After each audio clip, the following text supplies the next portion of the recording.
बहुत समय पहले एक गांव में एक कुम्हार रहता था जिसका नाम सोहन था। उसकी आर्थिक स्थिति ठीक नहीं थी। वह प्रतिदिन मिट्टी के बर्तन बनाता एवं उसे बाजार में बेचता। इसी से उसका जीवन यापन चल रहा था। गरीब होने के बावजूद वह बहुत ईमानदार और कर्मनिष्ठ व्यक्ति था।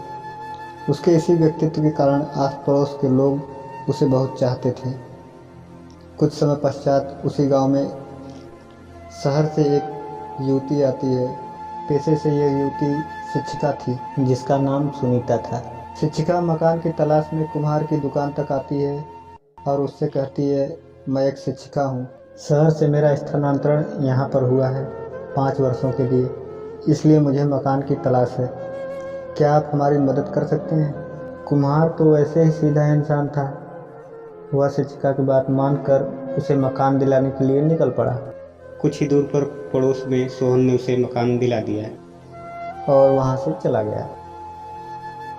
ये वही मकान है जिसके लिए शिक्षिका एक बार ना सुन चुकी थी। उसने मकान मालिक से इसका कारण पूछा। आपने तो हमें यह मकान देने से मना कर दिया था, तो फिर कैसे मान गए? मकान मालिक ने कहा कि बुरा न मानिएगा, लेकिन अजनबियों को कोई मकान कैसे दे सकता है। परंतु सोहन की बात कोई भी नहीं काटता। इसकी वजह है उसकी ईमानदारी और परख।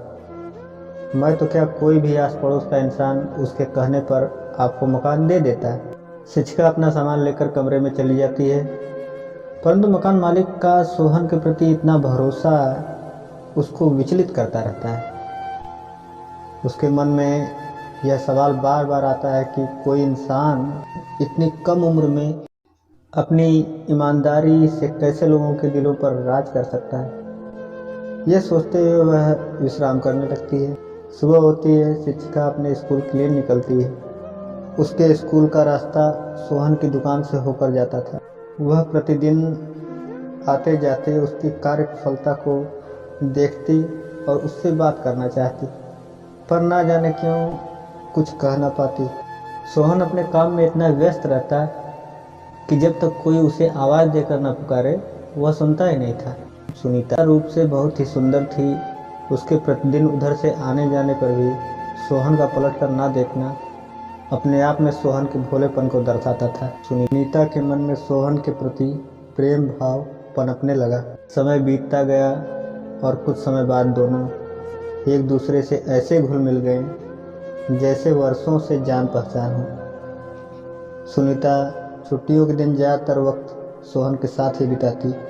सोहन भी मन ही मन सुनीता से प्रेम करने लगा था, परंतु कभी कह नहीं पाता था। उसकी गरीबी बीच में आ जाती थी, परंतु प्रेम ज़्यादा दिनों तक छुपाया नहीं जा सकता। सुनीता सोहन के साथ अपना जीवन व्यतीत करना चाहती थी। उसने सोहन से अपने मन का प्रस्ताव रखा, क्योंकि प्रेम तो सोहन भी करता था, तो वह मना न कर सका। कुछ दिनों बाद दोनों विवाह बंधन में बंध जाते हैं और खुशी से अपना जीवन व्यतीत करने लगते हैं। सुनीता के शिक्षक होने पर भी सोहन अपने मिट्टी वाले काम को छोड़ने के लिए तैयार नहीं था। सुनीता को भी इस बात से कोई ऐतराज नहीं था। समय बीतता है और सुनीता के 5 वर्ष पूरे होने को आते हैं। उसे पुनः 1 वर्ष के लिए पुराने स्कूल से बुलावा आता है। वह वापस अपने शहर वाले स्कूल पर लौटने की तैयारी करने लगती है। सोहन भी इस बात को भली प्रकार जानता है। सुनीता सोहन को भी अपने साथ ले जाना चाहती, परंतु सोहन हर बार यही कहता कि तुम तो जानती हो, गांव का ज़्यादातर गरीब तबका मेरे मिट्टी के बर्तनों पर ही पूरी तरह निर्भर है। मेरे जाने से उनको बहुत तकलीफ़ों का सामना करना पड़ेगा। सुनीता का जाना ज़रूरी था। वह सोहन से जिद नहीं करती है और मान जाती है। दोनों जानते थे कि सिर्फ 1 वर्ष की ही तो बात है। अगले दिन सुनीता शहर के लिए निकलती है। सोहन मन ही मन बहुत दुखी था। दोनों की आंखों से लगातार आंसू बह रहे थे। दोनों एक दूसरे के आंसू पोंछते हैं। सोहन का जी बहुत घबरा रहा था। सुनीता सोहन को दिलासा देती है और विश्वास दिलाती है कि कुछ भी हो वह जल्द से जल्द वापस आएगी, और चली जाती है। सोहन उदास मन से घर लौट जाता है। समय बीतता है, धीरे धीरे 2 वर्ष बीत जाने के बाद भी सुनीता वापस नहीं आती है। सोहन बहुत उदास और दुखी रहने लगता है।